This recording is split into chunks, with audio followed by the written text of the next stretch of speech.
Ravi Prakash Siliconandhra hospital Kuchipudi super speciality వైద్య సేవలు పూర్తిగా ఉచితం.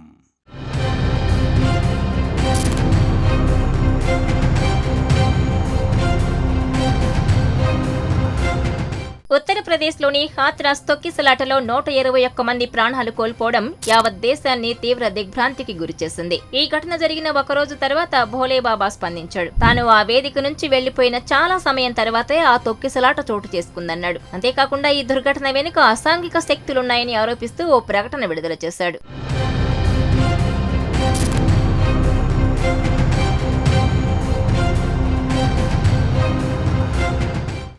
International Lab Facility.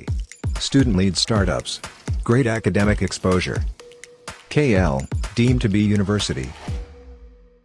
ఈ ఘటనలో ప్రాణాలు కోల్పోయిన వారి కుటుంబాలకు ప్రగాఢ సానుభూతి తెలియజేస్తున్నాం. గాయపడిన వారు తొందరగా కోలుకోవాలని భగవంతుణ్ణి ప్రార్థిస్తున్నా అంటూ భోలేబాబా ప్రకటన విడుదల చేశారు. తాను వేదిక నుంచి వెళ్లిపోయిన చాలా సమయం తర్వాత ఈ ఘటన జరిగిందని భోలేబాబా చెబుతున్నప్పటికీ భక్తులను అతని సెక్యూరిటీ సిబ్బంది తోసివేయడం వల్లే ఈ ప్రమాదం చోటు చేసుకుందని ప్రాథమిక దర్యాప్తులో తేలింది. ప్రమాదం జరిగిన సమయంలో బాబా వేదిక వద్దే ఉన్నట్టు భక్తులు తెలిపారు. దాదాపు 2.5 లక్షల మంది ఈ సత్సంగ్ కు హాజరయ్యారు. మధ్యాహ్నం 12:30కు బాబా వేదిక వద్దకు చేరుకున్నాడు. దాదాపు గంట పాటు ఆ కార్యక్రమం కొనసాగింది. 1:40 ప్రాంతంలో భోలేబాబా బయటకొచ్చాడు. వేదిక నుంచి వెళ్లే క్రమంలో దర్శనం కోసం భక్తులు ఆయన వెంట పరిగెత్తారు. ఆయన పాదాల దగ్గర మట్టిని తీసుకునేందుకు ప్రయత్నించారని జిల్లా అధికారులు దర్యాప్తులో తెలిపారు.